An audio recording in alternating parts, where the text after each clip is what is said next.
Britney Spears is back in the headlines, and this time it feels heavier than ever.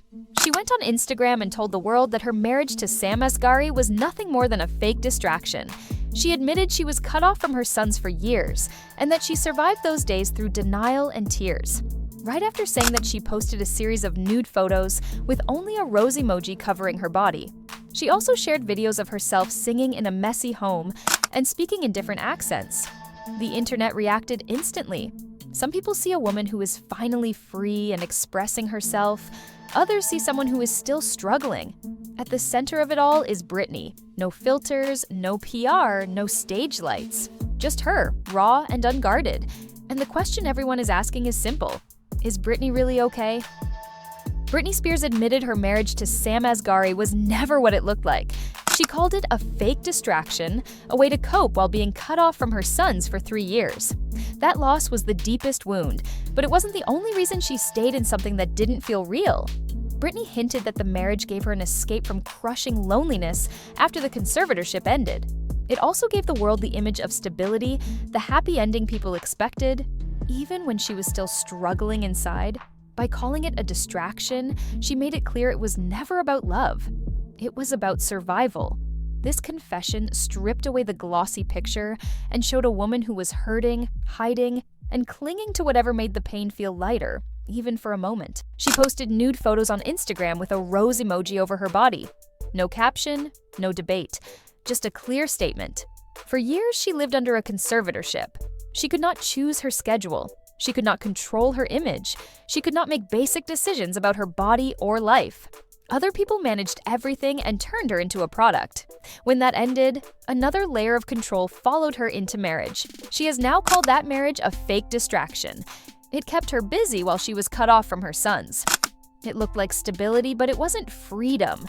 These photos say something simple. My body is mine. My page is mine. My choice is mine. She is not asking for permission anymore. She is not performing for a machine. She is finally acting like a person who feels free. Sam Asghari kept his reply calm. After Britney called their marriage a fake distraction, he said it was real to him, that he loved her, and that he wishes her the best. He reminded people they were together for 7 years, not just the short marriage everyone saw. His response mattered because he avoided conflict. He didn't attack Britney or her words. He chose respect and peace. It also gave context that the public often forgets. Their story wasn't a quick romance. It was years of shared life and private pressure. Now both are telling their truth in different ways. Britney through raw posts, Sam through quiet words. But together they closed the chapter and moved forward. The comeback rumor moved fast. Fans said Britney would return to the VMAs with a surprise performance. Lists and leaks began to spread. People posted fake lineups and edited videos. It felt exciting. It also felt familiar. The internet loves a redemption arc. Then the truth landed. She was never booked. There was no rehearsal plan. There was no stage to claim. The rumor faded, but the expectations stayed. Many people still want the old showgirl to walk out and save the night. That pressure follows her through every post. This chapter is about clearing the air. A quiet month is not a failure. A canceled fantasy is not a fall. Healing can look like silence. Healing can look like saying no. The VMA rumor shows how fast a story can outrun a person. One whisper becomes a headline. A headline becomes a demand. The person at the center is still trying to breathe. If she chooses the stage again, it should be on her time. If she chooses privacy, that is also a choice worth respect. The audience does not lose anything by waiting. The audience gains patience and maybe a better show when she is ready. Here is a simple rule. Rumors are noise. Work is signal. Real returns start with small steps. A studio day, a trusted team, a plan that protects her energy. Until those steps appear, the kindest act is to lower the volume and let her live. Two ideas collide whenever Britney posts. One idea says freedom, the other says danger. Both claim to care. Both speak. The clash is real. Agency means she chooses. She chooses what to wear. She chooses what to show. She chooses when to share. That is the basic promise after the conservatorship ended. Many fans defend that promise. They see her images as a clear answer to years of control. They cheer the risk. They call it healing. Alarm means people worry. They see fast mood shifts. They see messy rooms. They see long sprees of posts in the night. They fear a slide. Some are friends, some are fans, some are pundits who build careers on panic. Their tone can help. Their tone can also harm. So how do we hold both truths? We start with respect. We start with facts. She owns her choices. We can voice concern without turning her into content. We can ask for wellness checks without feeding a circus. We can set a standard, protect the person, challenge the machine. The test for us is simple. When we speak about her, do we look for clicks or care? Do we add light or heat? Do we help her future or chain her to the past? The answer is in our scroll, our share, our comment today. Agency and alarm do not have to be enemies. They can stand in balance. They can give her room to breathe again. There is a system around Britney. It is fast and hungry.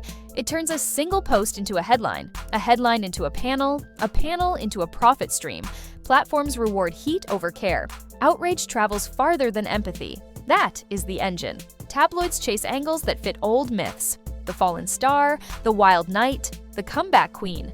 Clips get cut to strip away context. Captions push a mood that sells. Even fans can join the churn without meaning harm. A repost here, a joke there, the wheel keeps moving. Creators and outlets can do better. Start with the source. Use clear facts. Do not lift images in ways that break consent. Do not bait trauma for clicks. Add a line about help when stories touch mental health. Signal when a rumor is only a rumor. Say what you know and what you do not know. For Britney, boundaries are oxygen. She needs room to stumble in private. She needs space to plan in quiet. If a team works with her again, it should protect that space. Fewer leaks, smaller circles, safer sets, health first, money second.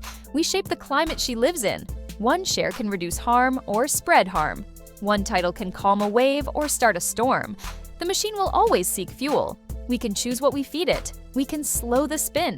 We can let a human life outweigh the metrics every day. Healing does not have to be loud. It can be a small circle and a steady routine. It can be sunlight, sleep, movement, and meals. It can be a home that feels safe. It can be a phone that does not rule the day. A real plan starts simple.